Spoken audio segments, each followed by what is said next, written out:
Brace yourselves because we'll take your taste buds on another gastronomic journey. This time, lilipad tayo halfway across the world. Mula pa kasi sa Southern Italy ang recipe natin. Delicioso!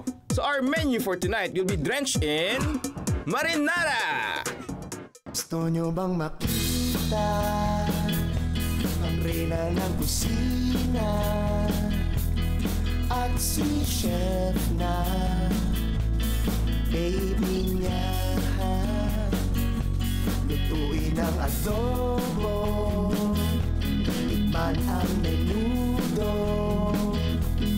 at ang risotto na panalo.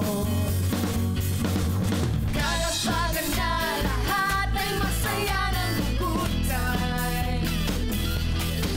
Mali pag-season, ito nag-season ka mataas. Pipiliin mo, chef versus mo. Masusunod na yung garlic. Ikaw, tinatanggal mo buto. Ako hindi ko tinatanggal. Kasi gusto ko juicy yung akin na lang. Chef versus mo.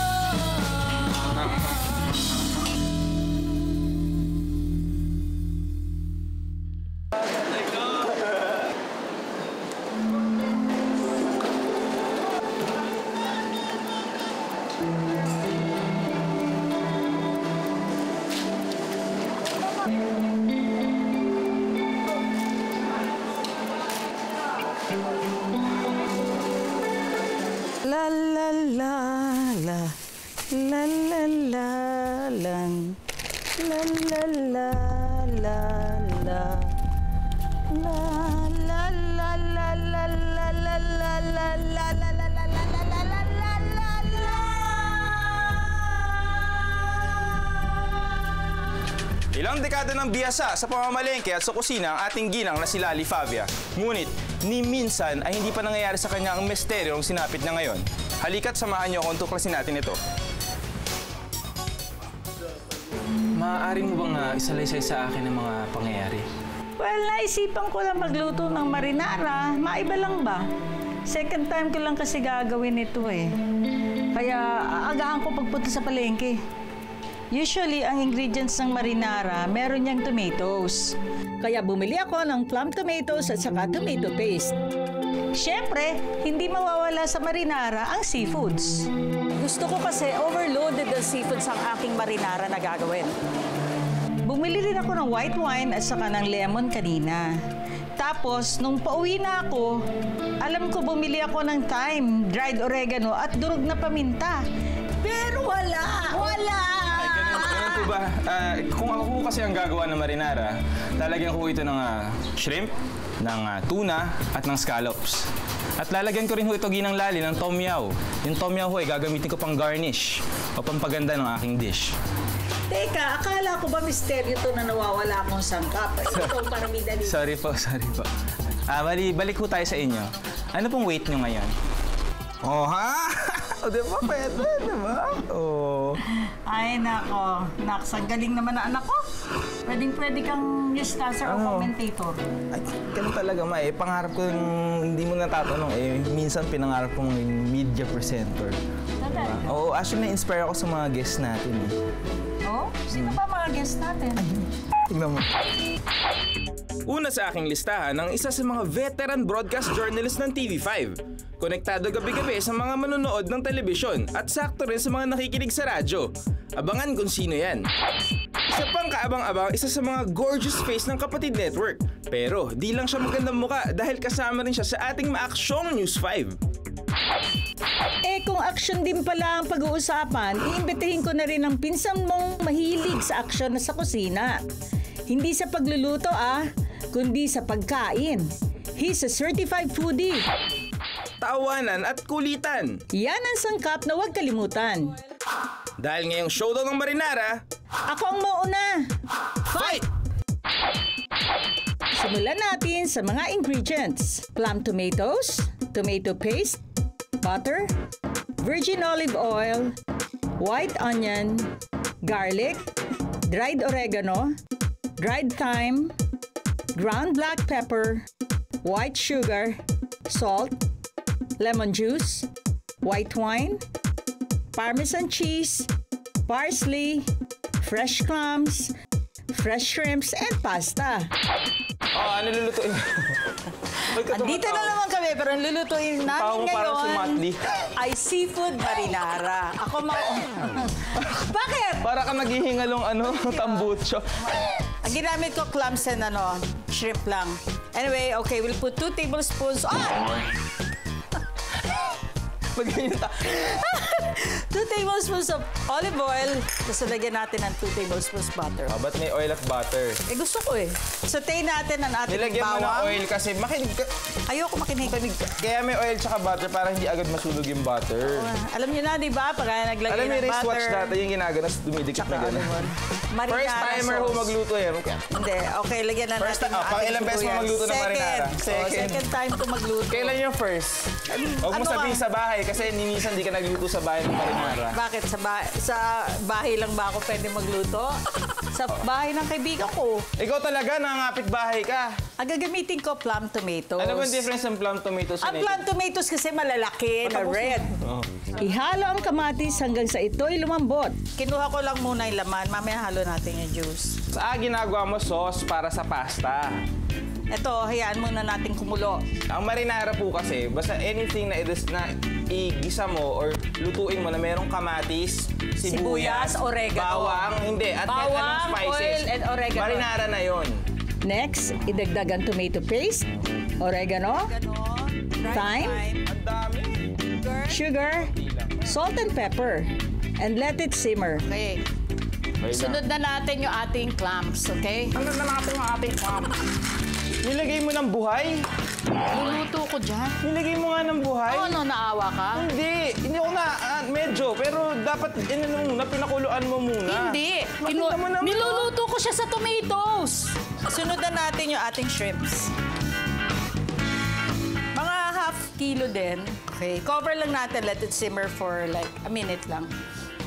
Kasi Bango, para hindi masyadong matigas yung shrimp, sandali lang natin luluto. Alam mo, lakas ng kutob ko mananalo ka dito. Nagre-reverse psychology Hindi ka pa. totoo. Then, pwede na natin ihalo ang wine and let it simmer uli. Then, that's it. Tapos na. I-serve natin to with the pasta. Now my mom is done, si chef naman. Sisimulan ko ang pagpapakitang gilas with my ingredients na scallops, mussels, shrimp, canned tuna, red wine, onion, cherry tomatoes, tomato paste, garlic, basil leaves, cheddar cheese, tom yao, alfalfa, butter, olive oil, salt and pepper. Ang kaibahan ho ng marinara ko sa marinara ni Mama ay yung sa akin hindi ko ginamitan ng pasta. Yung sa kanya ho ay mayroong pasta na overcook at binanlawan niya pagkatapos na hindi naman dapat kasi hindi kakapat yung sauce kung ganon. Ako po si Jeremy, nag-uulat. Siniraan mo lang ako sa ulat mo? Ha? Siniraan mo lang ako sa pag-uulat mo. Ba't ka ito sisiraan? Sinasabi ko lang totoo dahil ang pagbabalita dapat talaga totoo. Kaso, ang nananalo pa rin Totoo lang ako ba? kahit siraan mo pa na siraan. Ay, ako. Huwag na natin ibalita yung pagkapanalo mo. Magluluto na ako ng aking seafood marinara Rockefeller. Sabi mo, seafood marinara Rockefeller. Ayan. Ayan. Olive oil.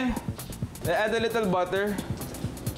Tulad ng madalas nating ginagawa, magsisimula tayo sa paggisa ng bawang at sibuyas sa preheated olive oil and butter. Then, lutuin na natin ang mga kamatis. Followed by our seafoods including mussels, scallops, and shrimps. Add your tomato paste. Medyo hayaan nyo siya mag-brown sa gitna. Next, you add your tuna. Ano yung tuna? Ito, can lang to. Canned tuna. Tapos nilagyan yung mo solid ng tuna? in water. Konti lang. I-flake nyo lang siyang ganyan. Hindi mo pa tuna. Yung pagkaalat And season it with salt and pepper. Iodized salt. Ito lang yan eh. Dito lang ako ito lang yung may pros and cons naman talaga pag nagluluto. Ito yung con. Allergic ako sa seafood. So Mama, ikaw titikim nito. Hindi ko alam kung sasabihin ni Mama yung totoo, kung anong lasa nito. Sarap na yan. Tignan mo. Wala pa nga Hindi ko na kailangan tikman. Dahil just by the looks of it, Okay? okay na siya. Kung si Mama gumamit ng white wine, ako naman red wine. Okay? Kasi usually mas bagay sa tomatoes ang red wine. You let it evaporate first, yung alcohol, para maiwan na lang yung sweetness ng wine bago nyo siya i-incorporate. Okay. Ay, lagay ko muna ng basil leaves, ma. Basil Hindi mo leaves. cha-chop? Hindi. Mas gusto ko rustic eh. Oh. Yan. Pahiwalay mo lang. Oh. Gano'ng karami? Kumbaga mas sa mga iba tagapagbalita dapat yan hihimay mo isa-isa. It's too dry. Okay, dapat pala pinatay niyo na yung hita pagkalagay niyo ng basil para hindi mangitim. Enough na yung init ng seafood nyo dun sa ating... Basil ang linigay mo, herb. Walang oregano. Wala. Ba, ibang klase ah. Then, i-transfer ang seafood mixture sa malinis na scallop shells. Finally, top with cheese. And voila! Here's my seafood marinara Rockefeller. This is it! The moment of truth. Whose marinara deserves all the media attention? Ang sa akin ba o ang kay mama? At yan ang titikman ng buwan naman ng hurado para sa showdown na ito. Pero ngayong gabi, ang panlasa niya ang sukatan at bibilangin ko naman ang bote niya para sa akin. Please welcome my nephew, Darren Fernandez. Voted as one of the most beautiful news personalities, gabi-gabi natin siyang kasama sa aksyon at andar ng mga balita. Ladies and gentlemen, the beautiful Sean Yao. Beauty and brains din ang huling bisita ng ating kusina. Being a veteran broadcast journalist, she's one of the main news anchors of News 5. Mapapanood siya sa CNN Connect at Pilipinas News at mapapakinggan din siya sa radyo. A round of applause for our kay Miss Cherry Mercado. Alright, so kay Darren, Sean, Cherry, hi, hello. Hello. Mama ng dalawang version ng marinara. Yung kay Mama, ang pangalan Seafood marinara with linguine. May pasta On sa akin. linguine. On linguine. Ako naman, seafood marinara, Rockefeller. Tsaka ito yung au gratin. Parang ganun. So, dalawang version. Dalawang version. Actually, ito lang yan eh. Medyo Nilagay similar. lang yan sa Presentation shell. lang. So pag seafood marinara pala, kala ko automatically pasta. No. Yung pala, Marinara Mr. sauce. Fry. Let's start with the kasi mukha Sige. siyang appetizer. Dito So, na let's muna. start. Okay. is it oyster? Yeah. Eh, parang Ay, ano May to? scallops. Scallop? Mel's. Muscle niya. Pwede kayong kumuha dito kung bitin sa laman. It's the same Yes. topping. Yung, It's good. Let's make it really Italian. Parang plum talaga Pati ginagawa. tomato. talaga. Pati ito. Anong herbs pa nilagay mo aside from basil? That's it. Basil lang. Basil. Ayan. Oo, So, at olive cooked with oil? onion. Olive oil. Extra Olive virgin oil. olive oil. Olive oil. Iba talaga yung lasa pag extra virgin. Oo, mas malasa talaga yung mas okay yung lasa ng tomatoes talaga. Chef Derek. Mommy, this is gonna be hard to beat, Yeah. It's Good. okay. Let's see. Anyway, what can you say about the dish? The taste-wise, everything? It's good. I like how the cheese makes it salty. The tomatoes a little bit sharp on the maasim side. Tapos yung basil, nalalasahan ko talaga. And alam ko na hindi siya dry. Alam ko na fresh. Kasi naamoy-amoy mo pa eh. You, Darren? Then, nag-standout nga yung basil leaf na Talagang, fresh. Lasang-lasa mo siya. Hey, I like the firmness nung shrimp. shrimp. And then, iba na siya from here. Siguro because I didn't put that much cheese or enough cheese. Yung pagkahalo dito is perfect. Kasi it has the olive oil and then the basil na saktong-sakto lang. And then the cheese. Kasi dito parang you have to get the right amount of cheese on it. But it's good. Ngayon naman, Ma, ilagay na natin sa spotlight ang iyong marinara. Alright. Naman, seafood Ako, marinara. I use naman dried oregano and thyme. But I use Okay. plum tomatoes, not mussels, clams and shrimps. Sa pag-prepare, which one, yung mas mabilis?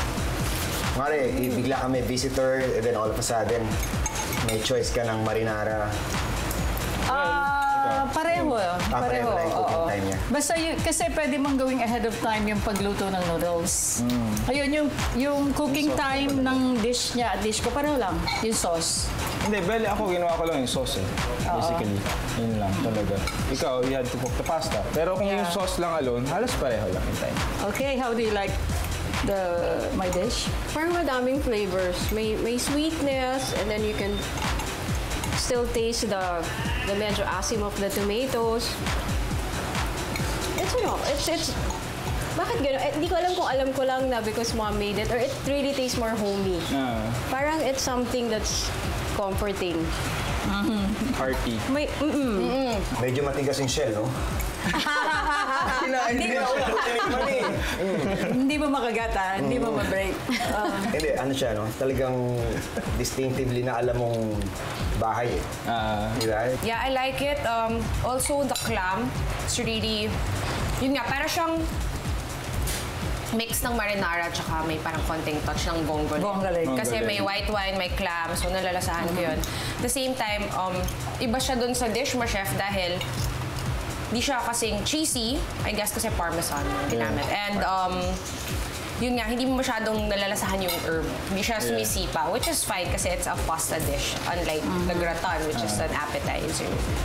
So I like it, and it has a strong, yun nga, very clam-based. And also, I like that the big tomato. I guess yun na yung difference, no? Plum tomatoes from the native.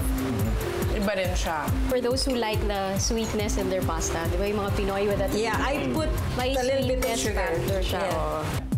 Bago ang botohan, kikilatisin muna ang mga bisita natin ang aming marinara. Of course, aesthetic-wise, pag titingnan mo sila, pareho naman sila mukhang masarap. Siyempre, ito, pasta siya, pero alam naman natin gaano ka pwedeng maging madungis yung itsura ng pasta. Pero yung presentation, kita maganda. Siyempre, yung kay Chef Jeremy, nasa bed of salt with the plant sa gitna. And siyempre, the shell. So, it's pretty.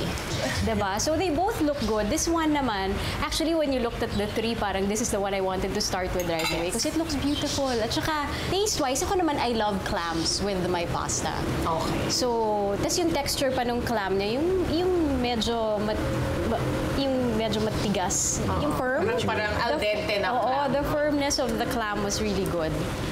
But this one naman, yung first subo, the way it melts with the Cheese. firmness of the shrimp, and then the cheese is like coating it with something creamy. That's just the right kind And of then the salty. basil kicks in. Tapos may basil na magki-kick in. And then may, yun na nga, that olive oil na parang wow, it just makes it smooth. Nasarapan ako kasi loaded talaga siya ng seafood, no?